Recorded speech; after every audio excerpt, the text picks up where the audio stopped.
তো আজকে আমাদের আশেপাশে যে মানুষটাকে হাসি খুশি দেখছেন, হয়তো কিছুদিন পর শুনবেন তিনি ক্যান্সারের লাস্ট স্টেজে আছেন। তো ক্যান্সার জিনিসটা কিন্তু আমাদের হুট করেই হয় না। এটা আমাদের শরীরে দীর্ঘদিন ধরে নীরবে বাড়তে থাকে। তবে আমাদের শরীর কিন্তু শুরু থেকেই কিছু না কিছু সংকেত আমাদেরকে দিয়ে থাকে, যেটা মূলত আমরা অবহেলা করি। তো এটা যদি শুরুতেই ধরা পড়তো, তাহলে কিন্তু এটা চিকিৎসা করলে সম্পূর্ণ ভালো হয়ে যেত। তো আজকের ভিডিওতে আমরা জানবো কিছু কমন ক্যান্সার এবং এগুলো আমাদের শরীরে কোন ধরনের সংকেত দিয়ে থাকে। যদি আমরা শরীরের উপর থেকে নিচ পর্যন্ত যাই, তাহলে শুরুতে আসে আমাদের মুখের ক্যান্সার বা ওরাল ক্যান্সার। এই মুখের ক্যান্সারের লক্ষণের মধ্যে মুখে বা জিহ্বায় ৩ সপ্তাহের বেশি ঘা থাকে, যেটা কোনোভাবেই সারতে চাইবে না। বিশেষত যারা জর্দা বা তামাক বেশি খান, তাদের মুখের ক্যান্সারের ঝুঁকিটা বেশি। তো এরপরে যদি আমরা একটু নিচের দিকে যাই, তাহলে আসে আমাদের ফুসফুস। তো এই ফুসফুসের ক্যান্সার। তো শুরুর দিকে কিন্তু ফুসফুসের ক্যান্সারে ৩ সপ্তাহের বেশি রোগীদের কাশি থাকে। কোনোভাবে কোনো ওষুধে কিন্তু এই কাশিটা সারে না। কাশির সাথে অনেকের রক্ত যায়। তো এটা কিন্তু অনেকেই সাধারণ ঠান্ডা কাশি হিসাবে অবহেলা করেন। তো কাশির সাথে রক্ত যাওয়া মানেই বড় কোনো সমস্যা অবশ্যই আছে, আপনার দ্রুত ডাক্তার দেখানো উচিত।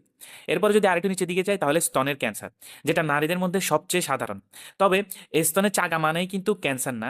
সেই চাকাটা হতে হবে ব্যথাহীন এবং যেটা পাথরের মতো শক্ত হয়ে লেগে থাকবে, কোনোভাবে যেটাকে না আনো যাবে না। আর দিনের পর দিন এটা বড়ই হতে থাকবে। তো এটা কিন্তু একটা বিপদের সংকেত। সাথে যদি আপনার স্তনের চামড়াটা কুঁচকে যায়, কিংবা আপনার নিপল ভিতরের দিকে ঢুকে যায়, অথবা আপনার নিপল থেকে কোনো ধরনের তরল পদার্থ বের হয়, তাহলে দেরি না করে যত দ্রুত সম্ভব একজন ডাক্তার দেখাবেন। এরপরে যদি আরও নিচের দিকে আসি, তাহলে আসে পাকস্থলী। তো এই পাকস্থলীর ক্যান্সারের ক্ষেত্রে কি হয়, খাবার গিলতে সমস্যা হয় শুরুর দিকে। এছাড়া পেটেও কিন্তু অস্বস্তি লাগে। তো এই দুইটো লক্ষণ কিন্তু সাধারণ গ্যাসের সমস্যাতেও হয়ে থাকে, কিন্তু সেটার সাথে এটার পার্থক্য হলো ওষুধ খাওয়ার পরও আপনার এই পুরোপুরি সমস্যাটা ভালো হবে না, বরং এই সমস্যাগুলো বারবার আপনার ফিরে আসবে। আর সাথে কোনো কারণ ছাড়াই আপনার ওজন দ্রুত কমে যাবে।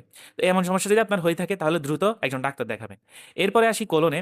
কোলনে হয়ে থাকে কোলন ক্যান্সার, যেটা এখন অহরহ দেখা যাচ্ছে। তো এই ক্যান্সারের শুরুর দিকে পায়খানার সাথে প্রচুর রক্ত যায় এবং পায়খানা করার অভ্যাসটা হঠাৎ করেই পরিবর্তন হয়ে যায়। কখনো কোষ্ঠকাঠিন্য হয়, আবার কখনো ডায়রিয়া হয়।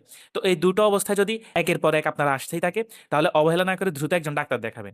এরপর আরও নিচের দিকে গেলে মহিলাদের জরায়ু মুখের ক্যান্সার, যেটা কিন্তু একদম নীরব ঘাতকের মতোই। তো এই রোগীদের মাসিকের বাইরেও রক্তপাত হয়ে থাকে এবং সহবাসের পরেও প্রচুর পরিমাণে রক্ত যায়। তো আমাদের দেশে এই জরায়ু মুখের ক্যান্সারে প্রতিদিন প্রায় ২০ জনের বেশি মহিলা মারা যায়, শুধুমাত্র লজ্জার কারণে, দেরিতে ডাক্তারের কাছে যাওয়ার কারণে। এরপরে যদি আসি রক্তের ক্যান্সার, তো রক্তটা কিন্তু এরকম আমাদের পুরো শরীরেই থাকে। তো রক্তের ক্যান্সারের শুরুর দিকে কোনো কারণ ছাড়াই ঘন ঘন জ্বর আসতে থাকবে। এছাড়া এসব রোগী অল্পতেই প্রচুর ক্লান্ত হয়ে যাবে। আর শরীরের বিভিন্ন জায়গায় চাকা চাকা দেখা দিতে পারে এবং ছোটোখাটো আঘাতেও রক্তপাত হতে থাকলে সেটা বন্ধ হতে চায় না। তো এইসব লক্ষণ যদি আপনার সাথে থাকে, তাহলে এগুলো কিন্তু রক্তের ক্যান্সারের লক্ষণও হতে পারে। তো আপনার মধ্যে যদি এই লক্ষণগুলো দেখেন, তাহলে অবশ্যই এগুলো অবহেলা না করে দ্রুত একজন রেজিস্টার্ড চিকিৎসকের কাছে যাবেন। তো এগুলো ক্যান্সারের লক্ষণ হলেও কিন্তু হতে পারে। আগে আগে ধরা পড়লে বেশিরভাগ ক্যান্সারে কিন্তু চিকিৎসাযোগ্য। লাস্ট স্টেজে এই সুযোগ অনেকটাই কমে যায়। তো আল্লাহ আমাদের সবাইকে এই ক্যান্সার থেকে হেফাজত করুন। সবাই সচেতন হবেন, সুস্থ থাকবেন।